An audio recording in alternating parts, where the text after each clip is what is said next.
तो students, capacitor से related हमने काफ़ी थ्योरी की स्टडी की।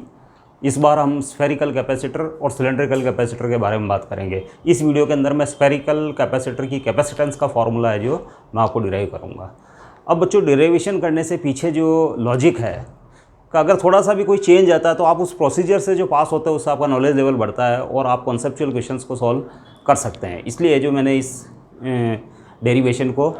डेरिवेशन पे एक वीडियो बनाना है जो ठीक समझा है कि now the first question is what is the spherical capacitor. Spherical capacitor है क्या?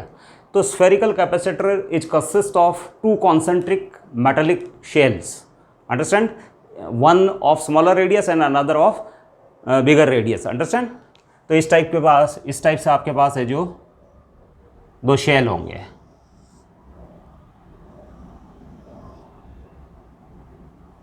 इस मेटालिक शेल की रेडियस है जो मैं R1 ले लेता हूँ, अंडरस्टैंड, इट इज़ R1। और दूसरा शेल है जो इस टाइप से रहेगा। साथ ही बच्चों, दोनों इसकी रेडियस मैं R2 ले लेता हूँ। इसकी रेडियस R2, अंडरस्टैंड। इस वाले शेल के ऊपर, इसको शेल ए नाम दे देता हूँ, दोनों मेटालिक है, ये बी, और इसके ऊपर इस plus Q, capital Q charge रहेगा बच्चों।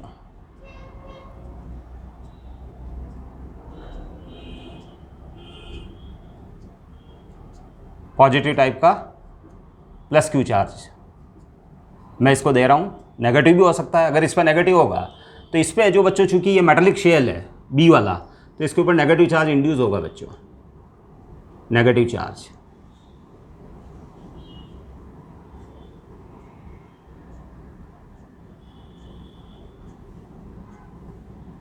इंड्यूस होगा।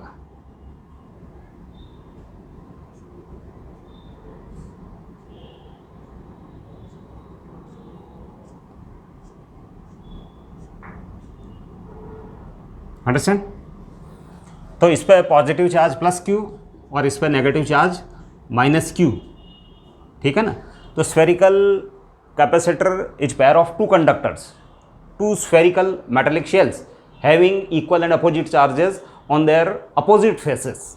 मतलब इसके जस्ट सामने वाले फेस के ऊपर है जो माइनस क्यू चार्ज डेवलप होता है, इसके ऊपर प्लस क्यू, और एक इलेक्ट्रिक फील्ड बनता है बच्चों। इलेक्ट्रिक फील्ड वो केवल इस वाले चार्ज के कारण बनता है, और वो इलेक्ट्रिक फील्ड लाइन्स है जो इस टाइप से जो रन करेगी।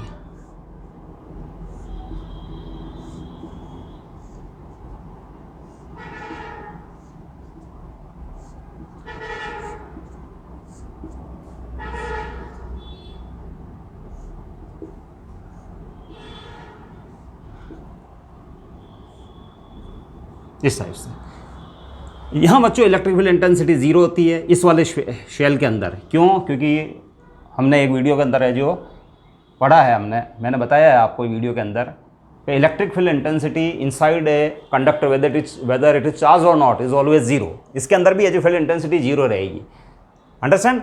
और इस वाले शेल के ऊपर जो चार्ज है ये माइनस क्यू चार्ज है बच्चों, it is a minus Q charge, understand. तो इस माइनस क्यू चार्ज के कारण भी है जो इसके इंटीरियर किसी भी पॉइंट के ऊपर फील्ड इंटेंसिटी जीरो होती है। तो field intensity is only due to charge on this shell, metallic shell. जो स्मॉलर रेडियस का जो शेल है उसके ऊपर जो चार्ज है उसके कारण इस रीजन के अंदर, कहाँ से कहाँ तक, in between R1 to R2, यानी electric field E exist in between the region, in between the region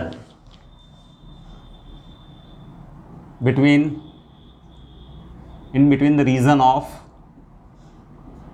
two shells। मतलब यहां से यहां तक है जो इलेक्ट्रिक फील्ड एग्जिस्ट करेगा, अंडरस्टैंड। मतलब है जो आप यूं समझ लें कि अगर जैसे मैं इस पॉइंट पे बात करूं तो इस पॉइंट की डिस्टेंस अगर स्मॉल r है बच्चों, ये एक p पॉइंट ले रहा हूँ मैं, स्मॉल r है, तो ध्यान रखना कि इस डिस्टेंस के लिए, मतलब इसकी जो मैं लिमिट बना रहा हूँ वो इस टाइप से R4 R less than R2 and R1 is less than R. Understand? इस रीजन के अंदर है जो इलेक्ट्रिक फील्ड एग्जिस्ट करता है, यानी R1 और R2 के बीच वाले रीजन के अंदर इलेक्ट्रिक फील्ड इंटेंसिटी एग्जिस्ट करेगी, और वो केवल प्लस क्यू चार्ज के कारण होगी। क्यों होगी? क्योंकि इसके ऊपर जो नेगेटिव चार्ज है माइनस क्यू चार्ज, चूंकि ये एक शेल है, मेटेलिक शेल, तो शेल के अंदर है जो electric field intensity always zero. तो इस शेल के कारण तो इंटीरियर पी पॉइंट के ऊपर फील्ड इंटेंसिटी ऑलवेज जीरो, और इस वाले शेल के कारण यह फील्ड इंटेंसिटी होगी। वो गॉस थ्योरम से भी है जो हमारे समझ में आता है। अब सबसे पहले आपको पी पॉइंट के ऊपर फील्ड इंटेंसिटी फाइंड करनी, क्योंकि इलेक्ट्रिक फील्ड इसी रीजन में एग्जिस्ट कर रहा है, इस रीजन के अंदर। तो हम पी पॉइंट पे फील्ड इंटेंसिटी फाइंड करेंगे। तो पी पॉइंट पे फील्ड इंटेंसिटी फाइंड करने के लिए लेट अस अज्यूम ए गाउसियन सरफेस। सबसे पहले तो है जो मैं एक गाउसियन सरफेस अज्यूम करता हूँ, वो गाउसियन सरफेस अगेन एक शेल होगी, शेल एज गाउसियन सरफेस। मैंने इस शेल को, जो कि एक क्लोज्ड सरफेस है, मैंने अगेन एक जो स्फेरिकल सरफेस बनाई है, इसी को मैं गाउसियन सरफेस बोल रहा हूँ। अंडरस्टैंड? गाउसियन सरफेस एक hypothetical surface, understand, passing through point P. अब बच्चों पी पॉइंट पे गॉस थ्योरम अप्लाई करने पर, तो मैं अगर यहाँ छोटा सा एरिया एलिमेंट अगर बना लेता हूँ, तो it is the area element, और एरिया एलिमेंट वेक्टर की डायरेक्शन क्लोज सरफेस पे always perpendicular to the surface होती है, तो एरिया एलिमेंट वेक्टर ds इस डायरेक्शन में रहेगा, और फील्ड इंटेंसिटी तो ऑलवेज रेडियल डायरेक्शन में ही है बच्चों। फील्ड इंटेंसिटी है जो E बाय सिमेट्री, हम जो पहले भी डिस्कस कर चुके हैं कि इस टाइप की है जो यूनिफॉर्म टाइप के स्फेरिकल चार्ज डिस्ट्रीब्यूशन के कारण field intensity along the radial direction होती है, तो E और ds के बीच में एंगल जीरो। अंडरस्टैंड? और इस वाली ये जो हाइपोथेटिकल सरफेस यानी गाउसियन सरफेस में कहीं भी आप पॉइंट लेंगे, तो उस पॉइंट के ऊपर इलेक्ट्रिक फील्ड इंटेंसिटी और उस पॉइंट के ऊपर बना हुआ एरिया एलिमेंट वेक्टर, जैसे फॉर एग्जांपल मैं इस पॉइंट पे बना लेता हूँ, तो यहाँ है जो electric field intensity vector E इसी डायरेक्शन में, और area element vector ds same direction में, थीटा इक्वल्स टू 0 डिग्री है। अंडरस्टैंड? तो ई और ds में एंगल यहाँ पे भी जीरो, यहाँ भी जीरो। कहीं भी आप गाउसियन सरफेस के ऊपर कहीं भी पॉइंट लें, तो वहाँ एरिया एलिमेंट वेक्टर और इलेक्ट्रिक फील्ड इंटेंसिटी की डायरेक्शंस के बीच में जो एंगल 0 डिग्री रहेगा। अंडरस्टैंड? अब बच्चों गॉस थ्योरम अप्लाई करते हैं हम, तो phi E equals to integral E dot ds equals to Q in by epsilon naught. Understand? Q in by epsilon naught. अब बच्चों देखो theta equals to 0 degree. Understand? तो थीटा 0 होने के कारण इस एलिमेंट पे और भी एलिमेंट ले सकते हो आप इस सरफेस पे, और उनके लिए सेम है जो कंडीशन होल्ड करती है, that is theta equals to 0। Theta equals to the angle between the electric field intensity and area element vector. Understand? तो बच्चों है जो ई और ds में एंगल 0 होने से, फिर है जो बच्चों ई है जो ई का मैग्नीट्यूड ई ds cos 0, और क्यू इन, तो क्यू इन तो बच्चों कैपिटल क्यू के बराबर है।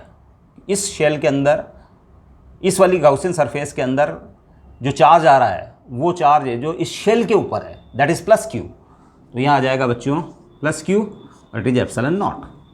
अब बच्चों ये वाली जो आपने गाउसियन सरफेस ली है, उसके अंदर हर एरिया एलिमेंट, जैसे ये वाला एलिमेंट और भी कहीं एलिमेंट ले लूँ मैं, ये सब के सब है जो बच्चों इस सेंटर से इक्वल डिस्टेंस के ऊपर है। अंडरस्टैंड? तो फील्ड इंटेंसिटी का मैग्नीट्यूड जो है वो बच्चों कांस्टेंट रहेगा। हाँ, डायरेक्शन वो varies point element to element, varies from element to element. इस एलिमेंट पे इस रेडियल डायरेक्शन क्या लॉन्ग है, इस एलिमेंट पे इस रेडियल डायरेक्शन क्या लॉन्ग है, यहाँ कहीं एलिमेंट ले लूँ तो इस रेडियल डायरेक्शन क्या लॉन्ग है, जो फील्ड इंटेंसिटी हो जाएगी। अंडरस्टैंड? पर magnitude remains the same because of the distance of element from centre O. Understand? तो फिर बच्चों ई का मैग्नीट्यूड अगर सेम है, तो ई है जो ये बाहर आ जाएगा, that is Q by epsilon naught. Understand? फिर ई और इंटीग्रल ds, आपने जितने भी एरिया एलिमेंट्स लिए हैं उनके एरियाज़ का सम, तो वो स्फेरिकल गाउसियन सरफेस की सरफेस एरिया के बराबर होगा। और बच्चों वो तो होगा 4 पाई स्मॉल r स्क्वायर, क्योंकि ये जो ये पी पॉइंट है जो इसी गाउसियन सरफेस के ऊपर है, और ये डिस्टेंस स्मॉल आर है। अंडरस्टैंड। तो गॉसियन सरफेस जो कि स्फीयर है उसकी रेडियस है जो स्मॉल आर है, तो सरफेस एरिया हो जाएगा 4πr²।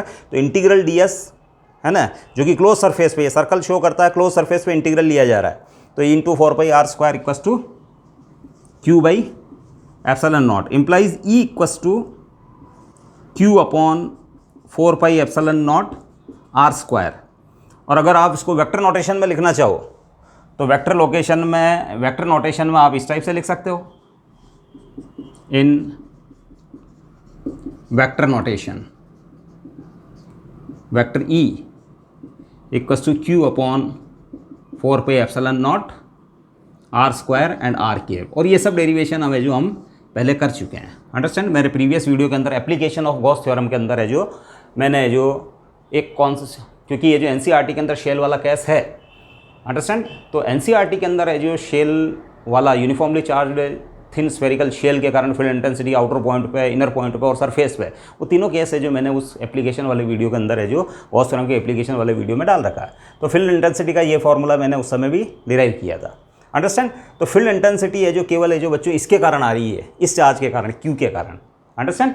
कहाँ? इसके सेंटर से r डिस्टेंस पे। और ये पॉइंट P जो है जहाँ फील्ड इंटेंसिटी आ रही है, ये है जो केवल इस वाले r1 रेडियस और r2 रेडियस के बीच वाले स्पेस के अंदर है जो किसी भी पॉइंट पे दी जा सकती है जिसकी डिस्टेंस सेंटर से r हो। अंडरस्टैंड। अब बच्चों मैं कैपेसिटेंस के ओरिजिनल फॉर्मूले पे आ जाता हूँ। अंडरस्टैंड। अब हम कैपेसिटेंस का फॉर्मूला कैसे डिराइव करेंगे?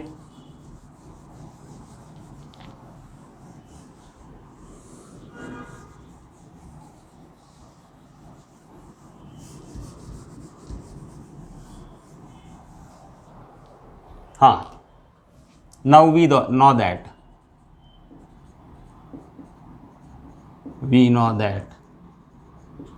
capacitance C equals to Q/V, that is VA minus VB, या आप इसको लिख सकते हो Q/V। here VA minus VB equals to V, potential difference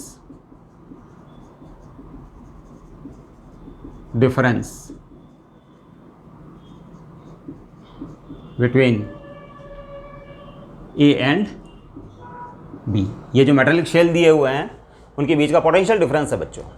तो अब आपको पोटेंशियल डिफरेंस है जो फाइंड करना है। अंडरस्टैंड। अब पोटेंशियल डिफरेंस अगर फाइंड करेंगे और Q है जो charge on each shell. Understand. हमको पता है कि ऊपर है जो किसी एक प्लेट के ऊपर जो चार्ज होता है वो आता है बच्चों पैरेलल प्लेट कैपेसिटर में वैसे ही था, एक पे प्लस Q दूसरे पे माइनस Q।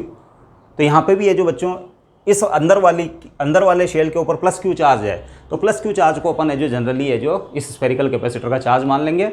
और जो बिगर रेडियस का जो शेल है मेटालिक शेल उसके ऊपर minus Q charge inner side के अंदर इंड्यूस होता है। अंडरस्टैंड। तो ये अरेंजमेंट जो है उसको कैपेसिटर अपन है जो इसको है जो माइनस Q चार्ज इसे इसके ऊपर डेवलप होता है, प्लस Q इसके ऊपर डेवलप होता है बच्चों। अंडरस्टैंड। अब बच्चों डायरेक्टली है जो ये प्लस Q और माइनस Q ये बैटरी इसको सप्लाई देती है। अंडरस्टैंड। तो इस केस में हम फॉर्मूला डिराइव कर रहे हैं। अंडरस्टैंड। हाँ, calculation for VA minus VB। अब कैलकुलेशन करनी है बच्चों। तो देखो बच्चों मैं एक रिलेशन काम में लूंगा, the work done by electric field, work done by electric field is equals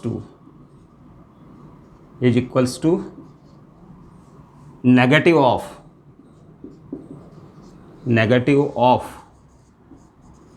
change in electric potential,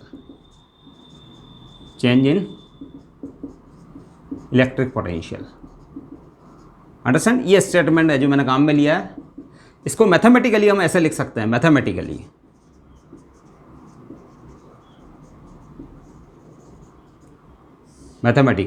आप इसको ऐसा लिख सकते हो तो minus dV equals to E dot dr। Understand. Work done by electric field, it is the work done by electric field. Vector E field intensity और vector D R displacement vector. Small work done by electric field है D R D stands for the small displacement here D R mean small displacement. तो it is the work done by electric field at the cost of negative of या decrease in potential, eight the cost of decrease in potential. मतलब electric field के अंदर अगर आप किसी charge को release कर देते हो तो इलेक्ट्रिक फील्ड की प्रेजेंस के कारण वो चार्ज मूव करना स्टार्ट करता है, तो वो ए पॉइंट से बी पॉइंट पर आ जाता है लेट।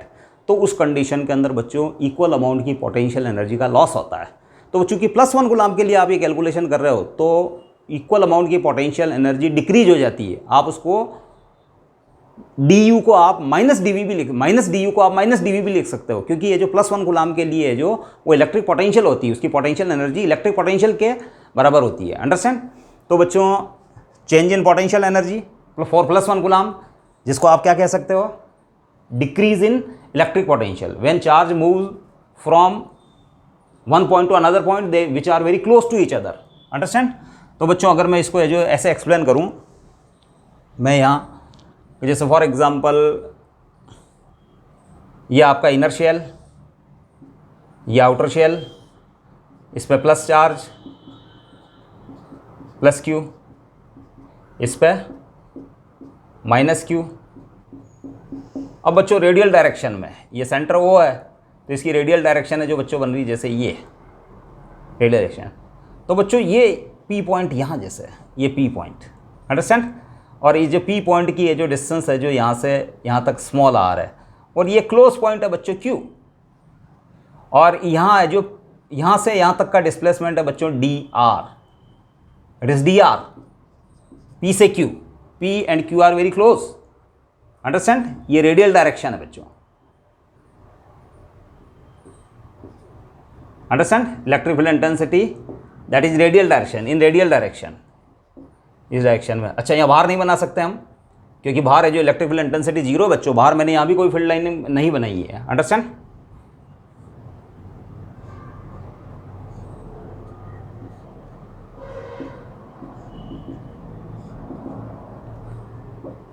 अंडरस्टैंड?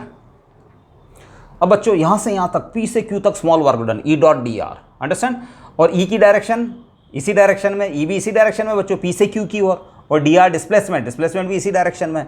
तो बच्चों इस पॉइंट से P पॉइंट से Q पॉइंट जो कि क्लोज पॉइंट है, उनके बीच में जो डिक्रीज इन पोटेंशियल होता है, चेंज पोटेंशियल में जो चेंज आता है उसका नेगेटिव इसके बराबर होता है, work done by electric field के बराबर होता है। Understand? It is the basic concept of physics. ठीक है? तो बच्चों है जो मैं P से Q तक के लिए E डॉट डी आर, और E भी इसी डायरेक्शन में है और डी आर भी इसी डायरेक्शन में, P से Q तक है जो +1 कूलम्ब को मूव करवाना है, तो थीटा इक्वल टू है जो इस केस में 0 डिग्री है, ये P और it is the close point Q, और ये जो रेडियल डायरेक्शन में उसका डिस्प्लेसमेंट है, तो E और डी आर सेम डायरेक्शन में, थीटा इक्वल टू 0। अंडरस्टैंड? तो minus D V equal to E D R cos 0, it means D V equal to मैं लिख सकता हूँ माइनस ई डी आर। अब बच्चों मैं E की वैल्यू पुट करूँगा, E की वैल्यू जो आई थी बच्चों वो हमारे को पता है -Q/4πε0r²। इससे जस्ट पहले जो मैंने सबसे पहले E की वैल्यू निकाली है, और it is D R. Understand?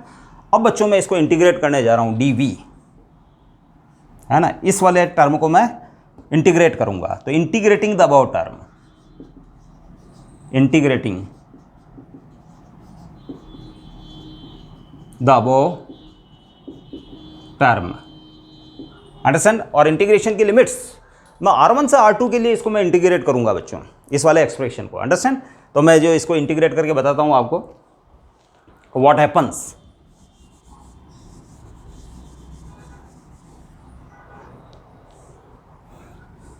देखिए बच्चों, ये इंटीग्रेशन का साइन dv, और ये इंटीग्रल का साइन -Q/4πε0r² dr। अब बच्चों जब r इक्वल टू R1, ये r में इंटीग्रेट हो रहा है, ये v में इंटीग्रेट हो रहा है, तो लिमिट्स भी आपको r की टर्म में डालनी पड़ेगी राइट साइड में, और यहाँ v की टर्म में डालनी पड़ेगी। तो lower limit when r equal to R1, मतलब आपका p पॉइंट अगर यहाँ नहीं हो यहाँ हो। अंडरस्टैंड? यानी इस वाले जो शेल की सरफेस के ऊपर हो। अंडरस्टैंड? तो ये जो r हो जाएगा R1। अंडरस्टैंड? तो फिर है जो बच्चों, जब है जो आपका पी पॉइंट, ये वाला पी पॉइंट अगर यहाँ होता है इस जगह, इस वाले इनर शेल की सरफेस पे, तो फिर आपका वी बी है जो वी ए हो जाता है, क्योंकि इसका पोटेंशियल वी ए, इसका पोटेंशियल है बच्चों वी ए। अंडरस्टैंड। और बच्चों जब R इक्वस टू R2 हो जाए, मतलब आपका ये P पॉइंट है जो यहाँ पहुँच जाए, अंडरस्टैंड, तो फिर उस केस के अंदर है जो R की जगह आप अपर लिमिट R2 पुट करेंगे और V की जगह आप VB पुट करेंगे, क्योंकि ये जो आपका अगर पॉइंट है जो P यहाँ पहुँच जाता है तो इस सरफेस का पोटेंशियल जो भी है वो पोटेंशियल इस पॉइंट का बन जाता है। अंडरस्टैंड। तो फिर ये हो जाता है बच्चों, ये इंटीग्रल होगा VA टू VB और ये R1 टू R2। अंडरस्टैंड। फिर आप इसको सॉल्व कर लें, it is the V, dV का integration V, it is VA lower limit, upper limit आप -Q upon 4 pi epsilon not को तो बाहर निकाल लें, R की पावर -2 प्लस 1 और -2 plus 1 lower limit R1 upper limit R2। Understand. अब बच्चों है जो clearly it is VB minus VA, it is -Q 4 pi epsilon not और ये आ जाएगा बच्चों -1/R और ये हो जाएगा R1 टू R2। अंडरस्टैंड। अब बच्चों मैं बाकी का जो कैलकुलेशन है वो मैं इस साइड में करता हूँ।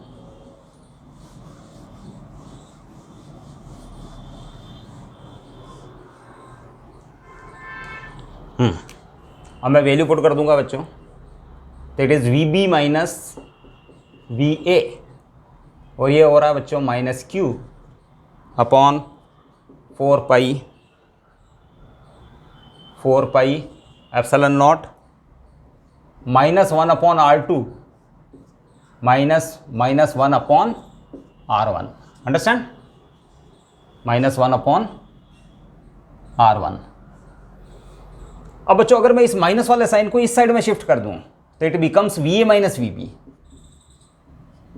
और ये जो Q upon 4 pi epsilon not minus minus plus, इसको पहले लिख देता हूं मैं 1 अपॉन R1 और ये माइनस की टर्म है R2। अंडरस्टैंड। इसलिए जो बच्चों ये पोटेंशियल डिफरेंस हो जाएगा इस वाले शेल और इस वाले शेल के बीच में पोटेंशियल डिफरेंस। अंडरस्टैंड। तो बच्चों C इक्वस टू हो जाएगा Q upon VA minus VB, it means potential difference VA minus VB। तो ये हो जाएगा बच्चों Q और 4 pi epsilon not 1 upon R1 minus 1 upon R2। अब बच्चों आप है जो Q into 4 pi epsilon not ऊपर शिफ्ट करें और Q 4 पाई एप्सिलॉन नॉट को ऊपर शिफ्ट करें और बच्चों ये रह जाएगा Q और एलसीएम ले लें नीचे R1 R2 और ये हो जाएगा बच्चों R2 माइनस R1। अब इस Q से ये Q कैंसिल, तो C इक्वस टू हो जाएगा बच्चों 4 pi epsilon not R1 R2 upon R2 minus R1। It is the expression for capacitance for a spherical capacitor. Understand. तो बच्चों डेरिवेशन देने के पीछे जो हमारा एम है, जो टारगेट है, वो ये कि आप उस प्रोसीजर से पास हों कि मैंने किस टाइप से जो -dV इक्वस टू E.dr है जो अप्लाई किया है उसको, और पोटेंशियल डिफरेंस किस टाइप से आपने फाइंड किया है। अंडरस्टैंड। तो आपको ये प्रोसीजर समझ में आया होगा। नेक्स्ट वीडियो के अंदर मैं जो सिलेंड्रिकल कैपेसिटर के लिए फॉर्मूला डिराइव करूँगा। थैंक्स। ओके।